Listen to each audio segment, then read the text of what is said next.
I started franchising when I was 66 years old. So I sold out after 7.5 years. This franchise business, I sold out for $2 million. Not a lot of money. I see in the paper yesterday, the same company that I sold for $2 million sold for $240 million yesterday. You feel you got left out? I'm left out, that's right. But with $2 million, that's enough to keep an old person in the family. On December 16 in 1980, the tiniest town in the US unexpectedly turned into a tourist hotspot. Thousands of people flocked to Frankfurt to bid farewell to a man who had become the embodiment of the American dream. In our time, KFC's market value stands at a whopping $200 billion with over 25,000 restaurants worldwide. KFC operates in 130 countries, and in Japan, a bucket of chicken legs has even become a national New Year's dish. Most people recall the logo featuring the smiling old man in a white suit. This is an image of a real person by the name Hарланд Sanders. But despite restaurant success, Sanders' life was far from easy. If you trace this man's history, it might seem like he defied fate to gain wealth. And that seems to be the truth. Born in 1890 in Henryville, Indiana, to a fairly well-off family, Sanders' life took a turn for the worse at the age of 5 when his father passed away. His mother went to work, and young Hарланд shouldered household responsibilities, including cooking. Nevertheless, he didn't despair, and soon the whole country was asking him for the recipe of the bread that 6-year-old Hарланд could make better than any experienced housewife. His mother remarried, but the stepfather treated the boy badly. At the age of 12, Sanders simply ran away from home, finding refuge with his uncle. From there on, there were conflicting accounts of Sanders' biography. According to some biographers, at the age of 16, Sanders forged his birth certificate, volunteered for the US Army, and went to Cuba during the public uprisings. In the army, Sanders contracted a tropical disease, lost 15 pounds of weight, and nearly died. Some say that while in Cuba, Sanders went to great length to avoid actual combat, agreeing to clean stables to stay away from the front lines. After his service, he returned to the US, worked as a blacksmith apprentice, got employed as a rail cleaner at the station, spent some time being a train conductor, but some doubt whether Sanders served in the military at all. Later, as he became popular, Sanders talked about different bits of his biography when responding to journalists' questions. For instance, it's often said that Sanders dropped out of school at 12, unable to cope with math. The man joked that math seemed utterly meaningless to him as a child, but somehow he managed to receive a high school diploma. Otherwise, Sanders couldn't have graduated from the University of Chicago, one of the largest universities of the world, by the way. I used to work here on this farm when I was a boy. This was the first job that I ever had. I worked here for Charlie Norris. I was 10 years old at that time. I got $2 a month in my board and room, and I used to room in that...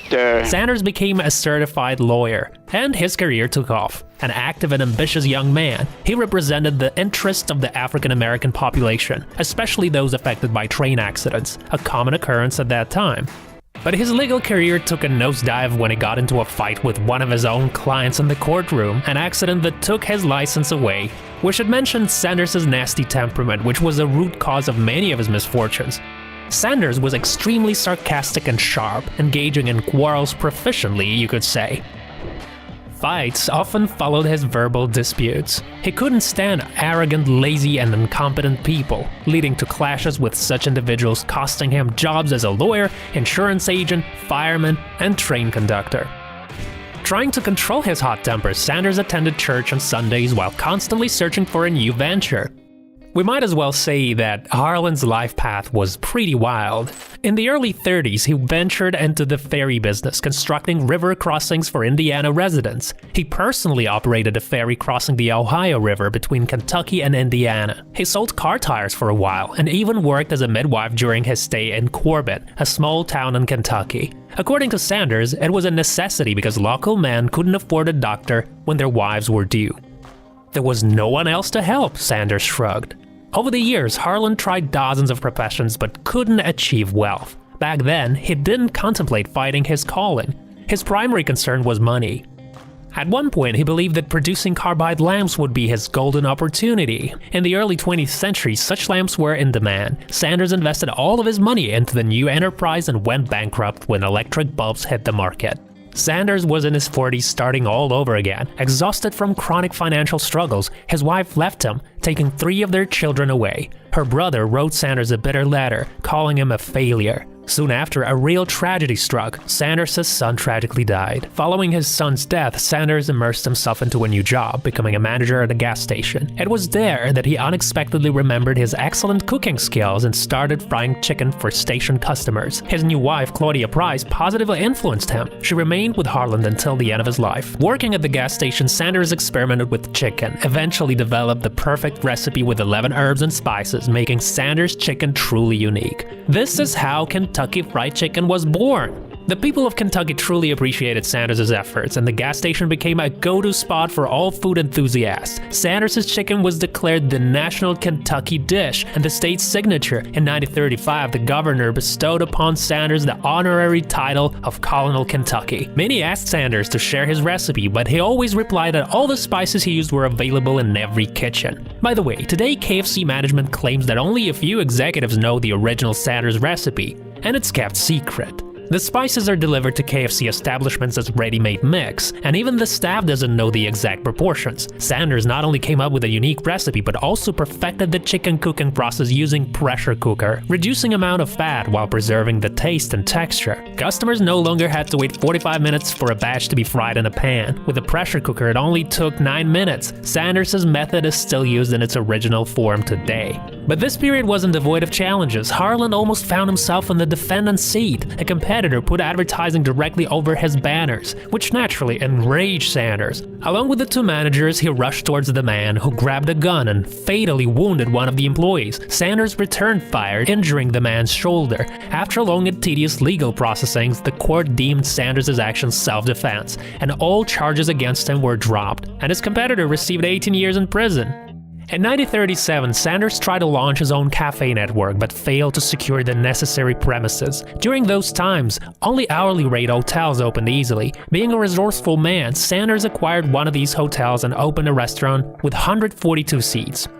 In order to learn more about the business, he took an 18-year course in restaurant and hotel management at Cornell University. It seemed like fate had finally smiled at Hарлand. He was over 60, and things were finally looking up. Unlike the hotel, which often remained vacant, Sanders' restaurants were always full. But he didn't have much time to enjoy his successful business, as everything went downhill once again. Officials announced opening of a new highway, sharply reducing the number of visitors to both Sanders' hotel and restaurant. Once again, he found himself in a jam. Once again, Sanders was left with only one thing: his fried chicken recipe. He was forced to close the hotel and left Kentucky. A few months later, rumors spread about a strange old man in a white suit, glasses, and a thin black tie traveling the country. He visited every restaurant offering to sell fried chicken recipe. At that time, Sanders was already 65. He asked restaurant owners to allow him to make chicken according to the original recipe. If they enjoyed his dish, they'd include it in the menu, and the restaurant would pay Sanders 4 cents for every sold portion. He traveled from state to state with his wife, often sleeping in the car because they couldn't afford a decent hotel or any kind of apartment. All their money were invested in their business, and the couple only had their pension of $105. Sanders knocked on dozens of doors, repeatedly receiving humiliating refusals. Let's be honest, how many would dare to do what Sanders did in his 60s? Now, I don't know what helped him, but it could be perseverance, luck, or a combination of both. But one day, he met a restaurant owner, Pete Harmon, from Salt Lake City. He agreed to sell chicken according to Sanders' recipe. And in the first year, Harmon's restaurant sales tripled. Harmon's restaurants also became the first to sell Kentucky Fried Chicken in a bucket, which customers loved so much. Today, these buckets are associated with the KFC brand worldwide. In 1959, Sanders finally opened his first major Kentucky Fried Chicken restaurant, and by 1964, Sanders' chicken was sold in 600 spots across America. KFC expanded to Canada, where Sanders moved with his family, and then the first KFC opened in the UK. The real breaker for KFC happened in Japan, where the manager came up with the idea of selling the Christmas barrel, a large basket of wings with a New Year's design. Foreigners were horrified by this turkey replacement. As for Japanese, they loved it. The Christmas barrel became a whole family set, including sweet pie and even wine along with chicken. According to KFC Japan, they make a third of their annual revenue in December. KFC became the first fast food restaurant to conquer the world, but not the only one. Starting from the 60s, McDonald's has become KFC's main competitor, and this burger war only intensified in the 21st century. A few years ago, KFC forced McDonald's to completely change its menu, convincing consumers that McDonald's cuisine consisted of bad products, and their production technology exacerbated negative consequences. In 2021, KFC literally had McDonald's where it hurts by placing a new billboard with the advertisement of chicken sandwiches in the building in New York above McDonald's restaurant.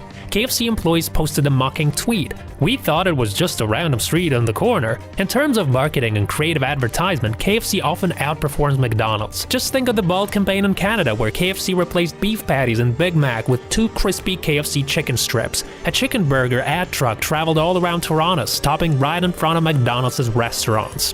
When KFC strengthened its leadership and gained worldwide fame, its founder Hарлand Sanders had already sold the franchise for $2 million but managed to remain the face of the brand. Despite age, he preferred to spend time at shootings and meetings. Sanders appeared in commercials, numerous TV shows, and even played a role in movies. Audiences loved Hарлand. Grateful housewives bombarded him with letters because KFC chicken allowed them to cook less frequently. In the 60s and 70s of the 20th century, Hарлand Sanders was one of the most recognizable and popular people in the US. His success story inspired people worldwide. The only thing that remained unchanged was Sanders' fiery temperament. The aristocratic appearance of the old man in his usual white suit and glasses sharply contrasted with what he said. He actually swore like a sailor. Because of this, one KFC company sued him for several years for publicly calling their gravy sludge with a glue-like taste. Sanders earned millions from KFC sales, but in his final years he regretted the decision. "It's the worst chicken I've ever seen," Sanders said after visiting one of the KFC spots in New York. He added that people recognized him wherever he went, stopped him, and complained about KFC. He was extremely sensitive about his image because he was the face of KFC, so he didn't mince words. He couldn't understand why those franchise owners didn't follow his classic 11 herbs and spices recipe. In the 70s, Sanders opened his own restaurant called Colonel Sanders Dining House, but the company that owned rights to his name sued him. Stubborn Sanders then renamed the establishment after his wife, Claudia Sanders Diner House. By the way, it still exists, serving fried chicken according to the Colonel's recipe, although not in a fast food format. In his last years, Sanders was heavily involved in charity and even donated part of his fortune. Hарлand Sanders died of pneumonia, which developed from his leukemia. He was laid to rest as a national hero, and his body was put in the Kentucky State Capitol for people to say their goodbyes. A few years after Sanders' death, KFC released a commercial featuring an actor who looked very similar to real Sanders. Many viewers then seriously thought that Hарлand Sanders had come back to life. The Colonel may be long gone, but his crispy fried chicken is eternal. There are so many people ordering at KFC again and again, and the buy of the KFC maker still inspires people to pursue their dreams despite everything else.